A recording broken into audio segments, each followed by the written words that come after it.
What is the number one most important thing in real estate?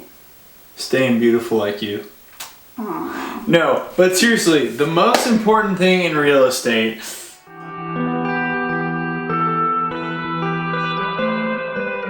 Hey guys, and welcome back. So exciting. I am so excited about this video. It has been much anticipated.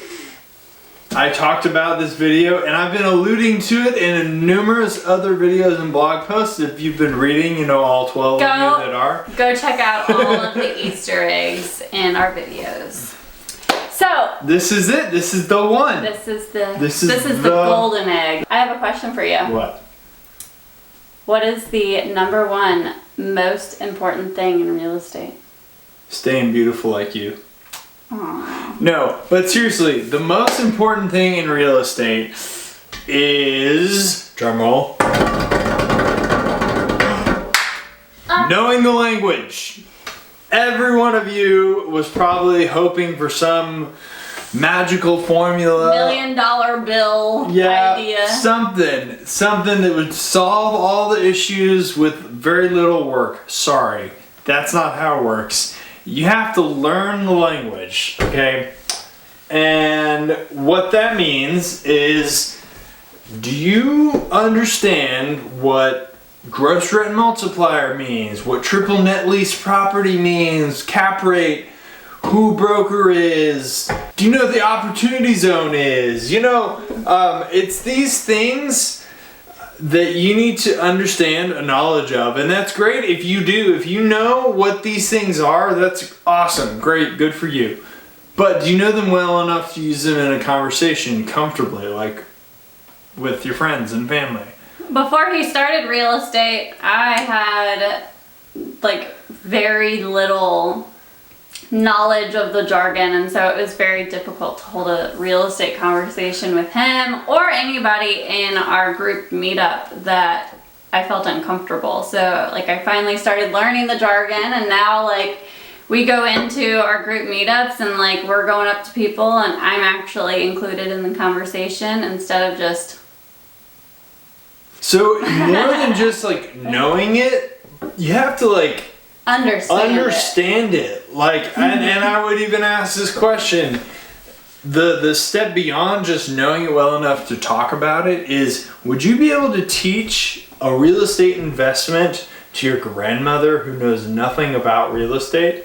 Because the teachers know it the best themselves. So yeah. That is, I guess that is sort of the level that you need to have fluency with real estate language or finance language. The funny thing about language is it's more than just the words that we use to communicate with. Mm-hmm.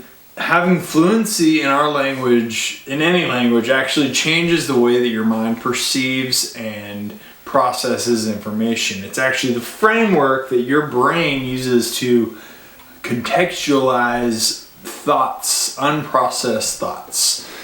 So this concept, it even applies to math, okay? So I'm gonna be honest with you. I thought I was terrible at math, like most of my life.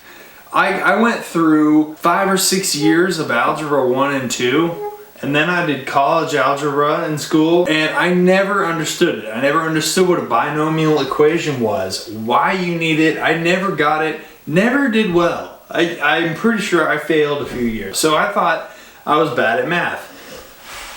Then I got to finance. And not only did I do well, like really well, but I understood it and loved it. And it's because I understood what finance meant, what the language of finance was. I understood what a bond was, what return on equity meant, what debt investors were compared to equity investors. I got it. It made sense to me. And because of that, I excelled. It's exactly the same thing in real estate. What you need to do, if you're just starting out and just trying to learn the language, you need to spend time around people who really are fluent in finance. You need to put your ego aside, and you need to be willing to let them correct you whenever you make a mistake. You need to learn this language just like we learned English, or whatever language is your native language. And that's how we did it. We spent time around our parents and our friends, and they corrected us when we were wrong. And we had no ego as we were very young. We just absorbed it through osmosis, and you need to do exactly the same thing. I would say that is the number one most important thing in real estate investing, is knowing the language, knowing how to communicate what you want and what you want out of your investment. So, mind blown. I wrote about this also on the Bigger Pockets blog. Feel free to check that out as well. Thank you guys for watching. This is very near and dear to my heart, and I hope that you got some benefit out of it. Hit subscribe and like the video below. Thanks for watching.